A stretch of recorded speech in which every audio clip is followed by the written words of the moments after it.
Yeah. So, can I start? Sure. Sure. I don't think your film was very funny because you're making fun of people from me, like Eastern Europe. Why is that? And also, it's very misogynistic. I don't think it's very, very appropriate right now. At this moment, yeah. Well, but when we made the film, we didn't know what was coming. I'm very sorry. I'm joking. I'm joking. Yeah, I will never laugh with viruses again. I will, because God punished me. Punished us all for this. Yeah, because yes, the other day I watched Borat, so I got the idea. Oh yes, what's this?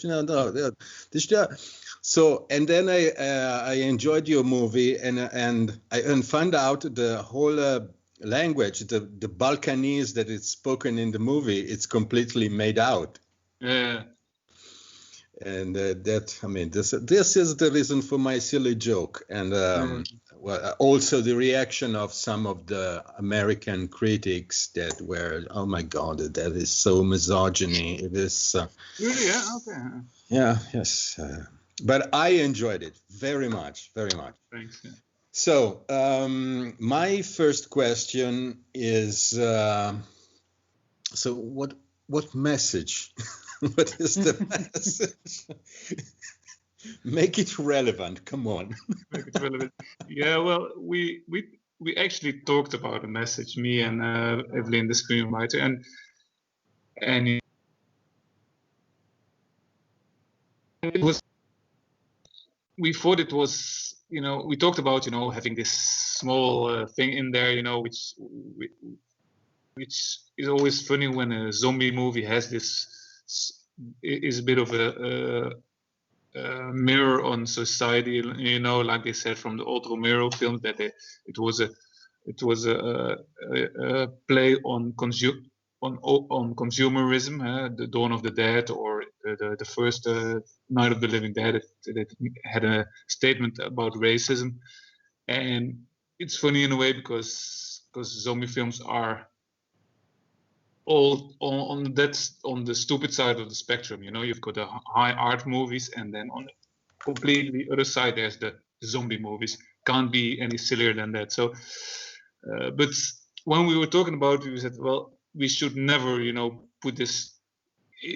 Maybe we think this is funny, but no one will want to go to see a zombie movie when it's got a message. People want to be entertained. That's why people go to zombie movies.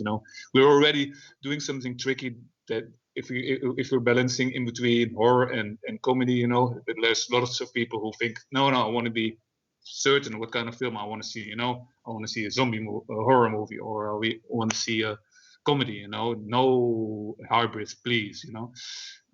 And so we try to not put a message in it as much as we could. We try to keep it as simple as possible, even at some stages when we're talking about the screenplay, about the complexity of the story, which is not complex at all, of course.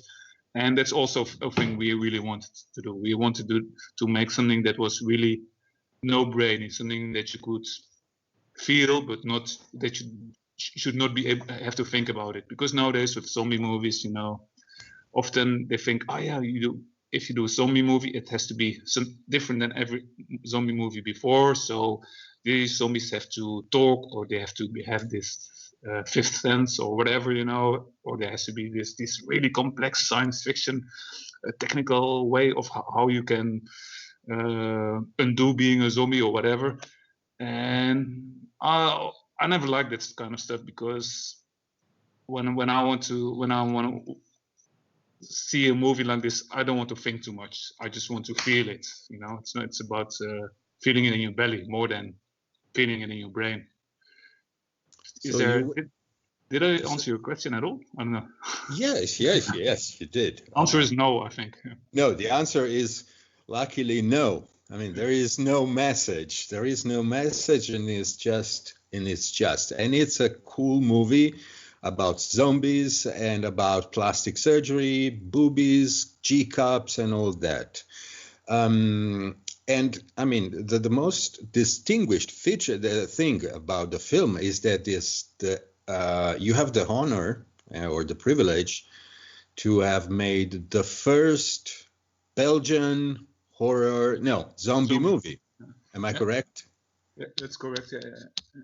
And you got that is a miracle, some funding or co-funding by the state, which is something that here would be completely unbelievable. So how could you? It was quite unbelievable too. It was like, oh yeah, let's also ask this. We have our paperwork anyway. Let's ask it. And we didn't ask very much, but to our surprise, we got what we asked for. Yeah. Maks? Yes, but why do you think no one did zombie movies in Belgium before?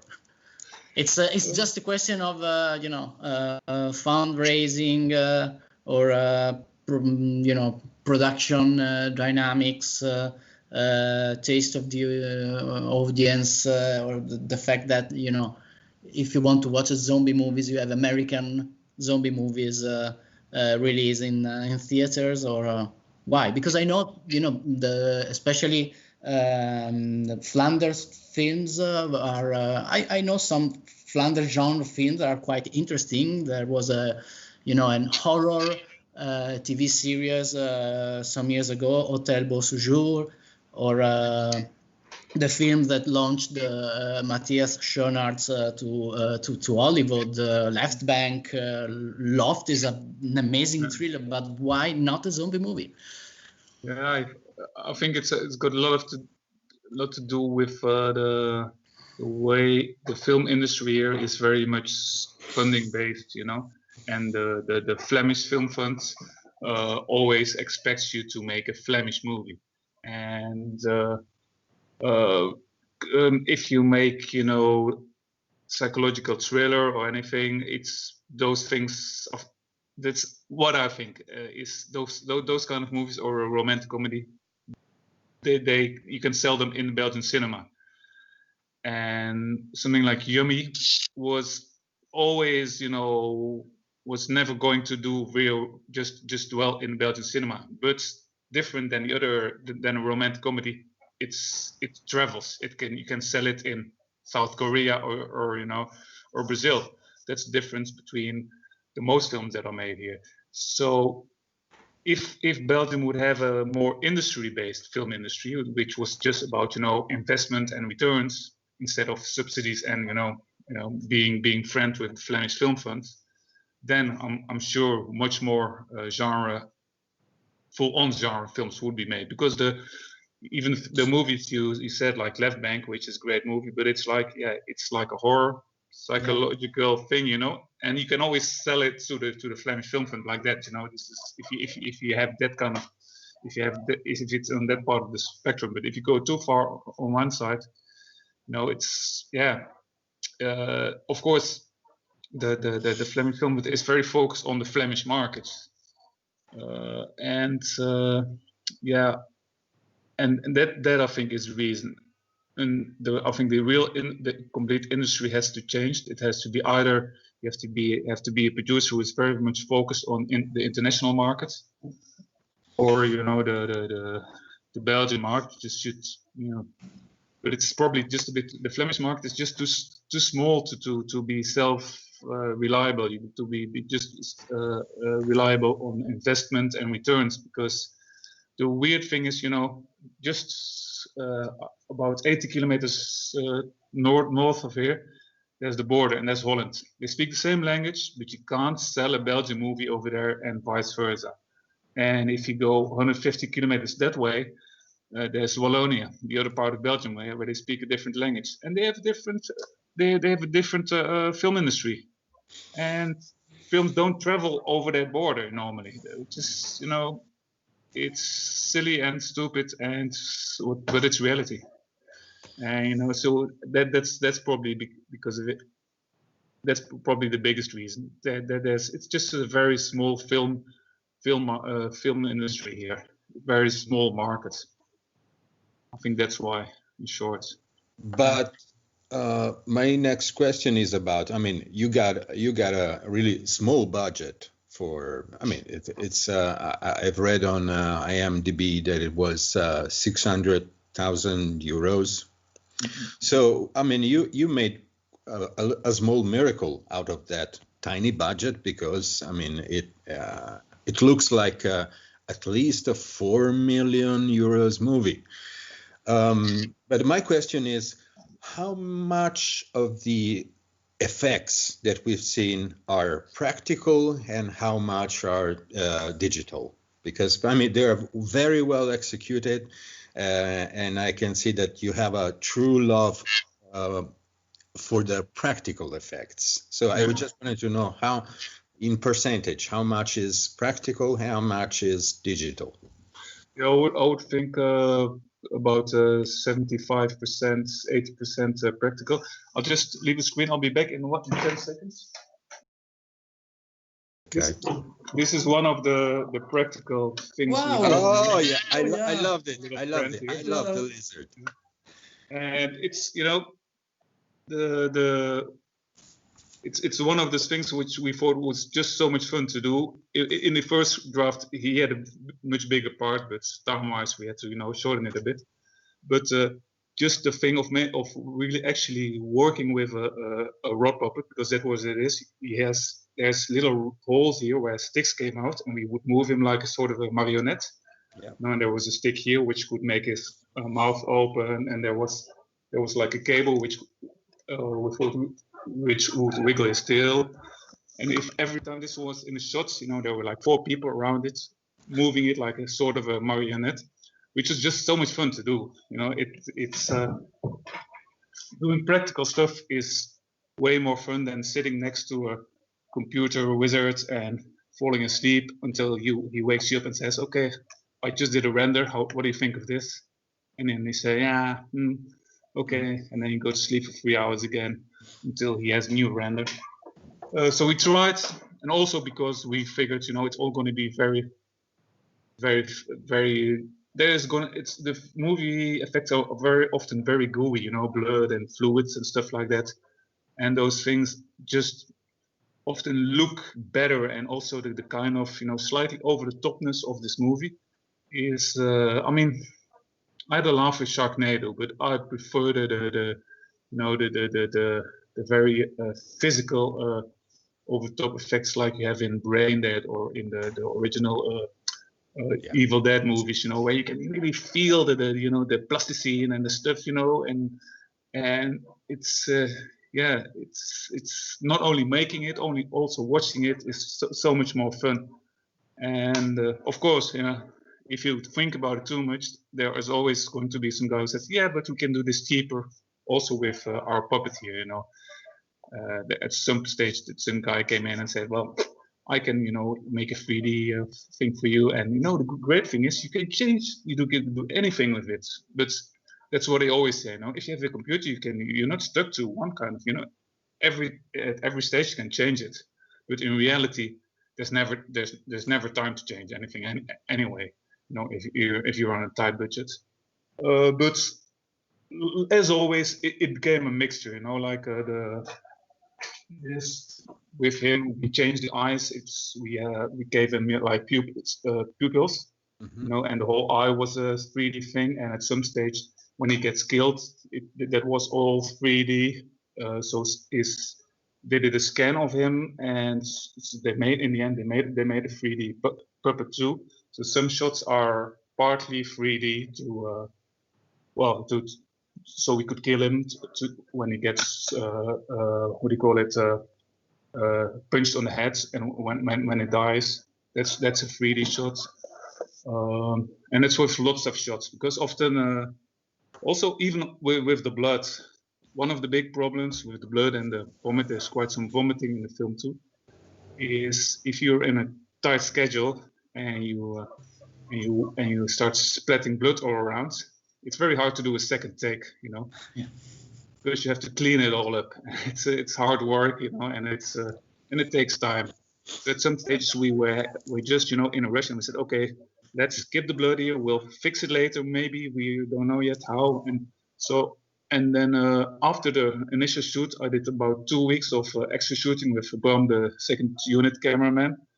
in his small studio, and we made a green key, and we did all kind of blood splashing on glass, on a wall, just blood splashing in the air, and we superimposed those over the shots. So, well, we added more blood really, and it was actual blood. Well, fake blood, of course. We actually shot. I hope so. Yeah. I knew it. It was real blood. I mean, it's just only blood of virgin blood. Yes, you Belgians are the worst, man. So in a sense, we could define Yumi as sort of old style zombie movies. You mentioned, of course, Romero, but also Peter Jackson and Sam Raimi. And in your film, I think there are more than one tribute or homage to this director and the genre that influenced you to do probably this film. I think that it's another situation. It's more gory and more comedy, of course, than The Night of the Living Dead. But in your film, there is a very interesting also family decomposition, I would say, that is the same, topic that it's also in the Night of the Living Dead and in the new American horror starting from the end of the 60s. The question being, Do you agree with that? And which are if you have other definitely. There's also homage scene to Shaun of the Dead where the patient gets spiked. She falls on this chair. It's a homage to or stolen from, it's how you see it, to the garden scene from Shaun of the Dead. And it is very much like that. And I've noticed the film is very much appreciated by older. Well, when I say older, adult horror movie fan, because when it just came out, the guys from Kinepolis who did about the distribution thought, well, this is really a movie for like 15-year-olds and stuff like that. And I was always in doubt about it, and it appeared that it wasn't really true, because the film works best with an audience that knows that has the references, that knows where we're referring to, like the ending, which is some American critic said it was a very 70s ending, and I realized that's quite correct, because the ending was we really tried to go for a Friday the 13th kind of or Evil Dead kind of ending where we think, okay, there's a false hope of everything turning out well, and which is a very, very typical thing they did in the 70s. It's even more. We never imagine it to be such a reference and homage kind of movie, but in the end, it all we did put all our the stuff in there that we liked and that we saw when we were young, really. So it is. And speaking of homages and quick winks, I didn't the character of the TV star, which is played by Tom Odener. Is it supposed to? Maybe is it supposed to be a reference to an actual television star? Because he's in the most hilarious scene. The dick is on fire. It was hilarious. We didn't really think of one actual star, but my father who lived in who was Dutch, and he very much was fan of German Schlager singers. There's all kind of people, and also someone that we thought of a little bit was the Hof. What do you call him? The Hof, the Knight Rider. What's the actor's name again? David Hasselhoff. David Hasselhoff they actually had a singing career too, and he had his hit in Germany. Okay. And he's also very much on the kitsch side of that spectrum, and it's those kind of singers, those kind of artists that we were thinking of, kind of has-beens, someone who had a one hit somewhere in the 80s or in the 90s and are still, slightly famous because of that.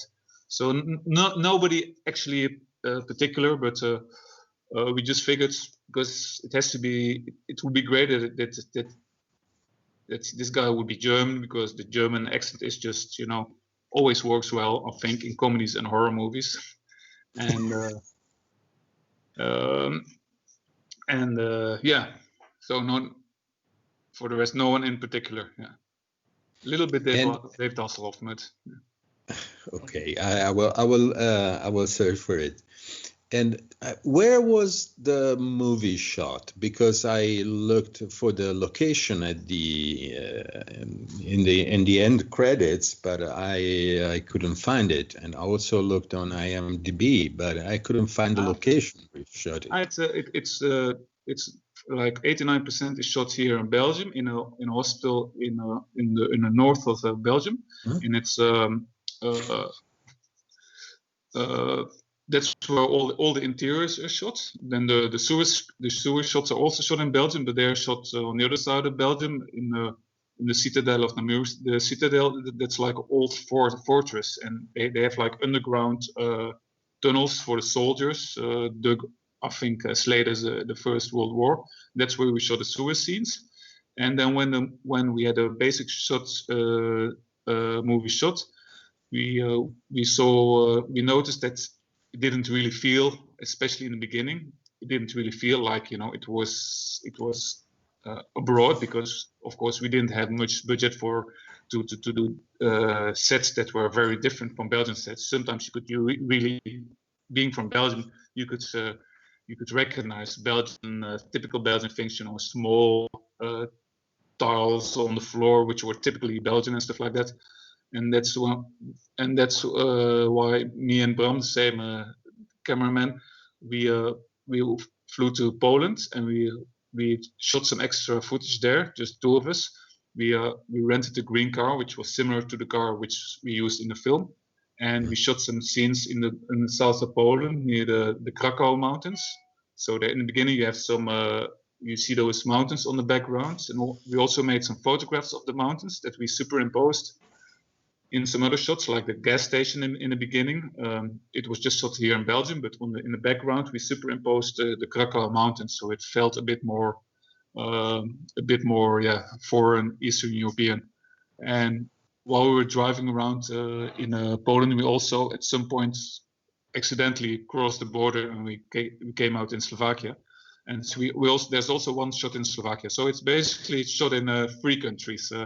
Belgium, Poland, and Slovakia, which sounds really expensive, I know. But... like a Bond movie. I mean, yeah, exactly. I mean, no, because the exteriors, I mean, they're really believable as like in the final sequence when there is the army, the soldiers. I mean, all the vehicles, all the thing, even the building itself, it looks very Eastern European. I mean, so it's just bravo. Maks, you have just one last question. And are you already working on a new film, a new project? What can we expect? Some other genre film for our audience in the next edition of our festival? I don't think it will be ready for your next edition. Well, I hope your next edition will be next year. We hope so. but I don't think I'll be able to make it this fast. No, I'm working now on a more on a script for about it's. I always call it a bit of a mindfuck movie. It's more on a psychological level.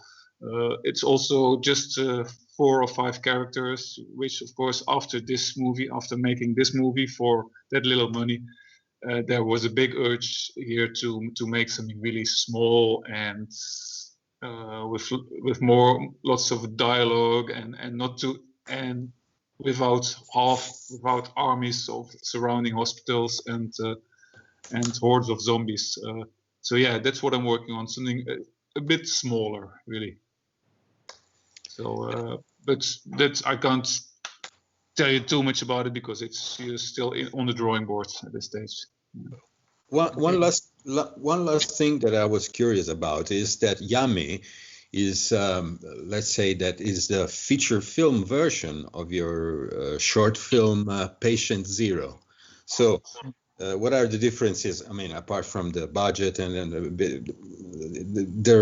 the concept, I haven't seen the short film, but the concept, it's pretty much the same. So how did you Go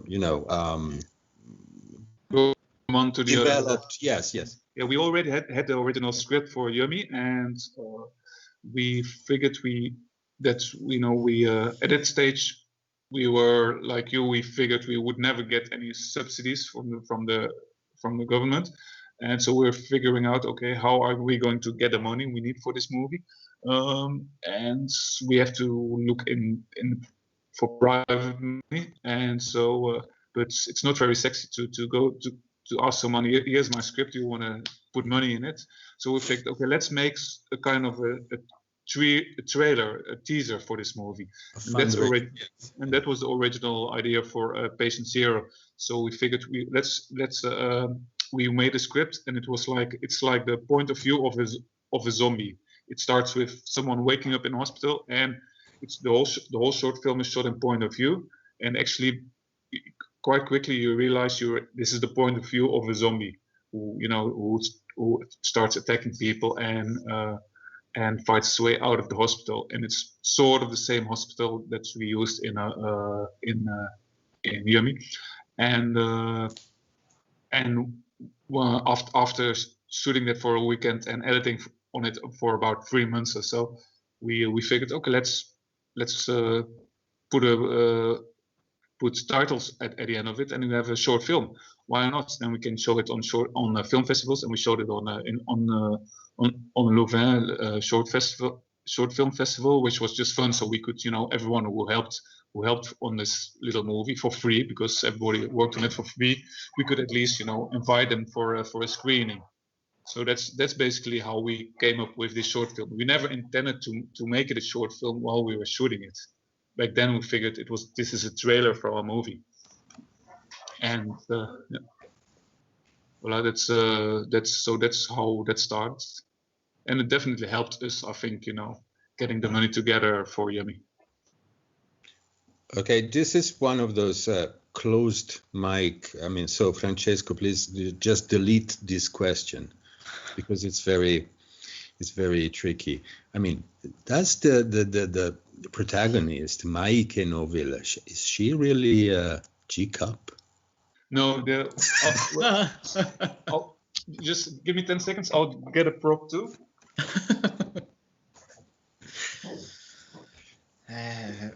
Il bantello. Qua gatti. Adesso ci farò le tette.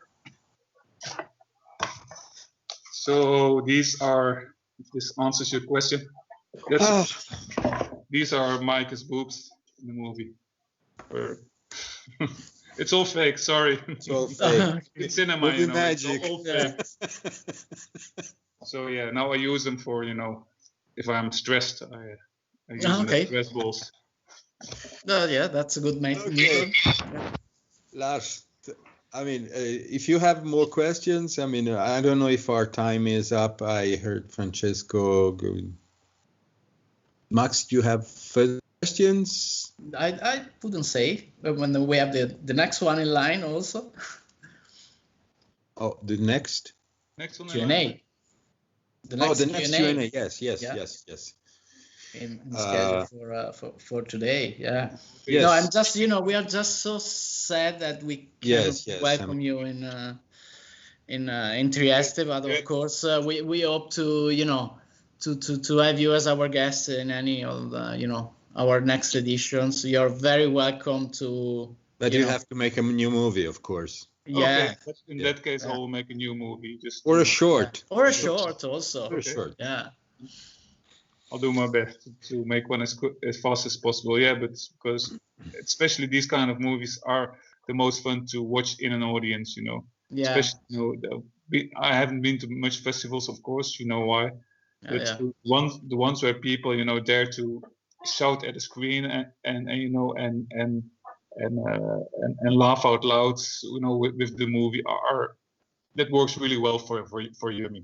With lots of movies, directors don't appreciate it. They want their films to be watched, in silent concentration. But here it works very well, to actually, have a laugh, have a beer during the movie. It's not that kind of movie where you have to sit still and watch it alone. It's better. This movie is better consumed, with company. But we'll have to wait for a while to do that again, I guess. Yeah. But I'm pretty sure. I mean, at least online, the audience of Science Plus Fiction will go crazy about the film. Yeah, for sure.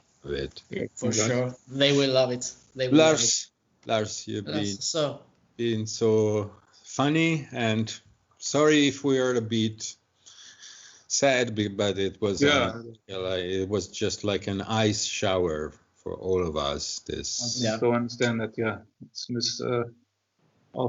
it must feel terrible for you, but at least you guys, you're alive, and there will be a next festival. So yeah, too bad, but keep up the good work, I would say. Yeah, and keep our fingers strictly crossed. Yeah. Okay. Yeah. Lars. Okay, Lars, thank you so much. Take care. Stay safe. And keep watching sci-fi.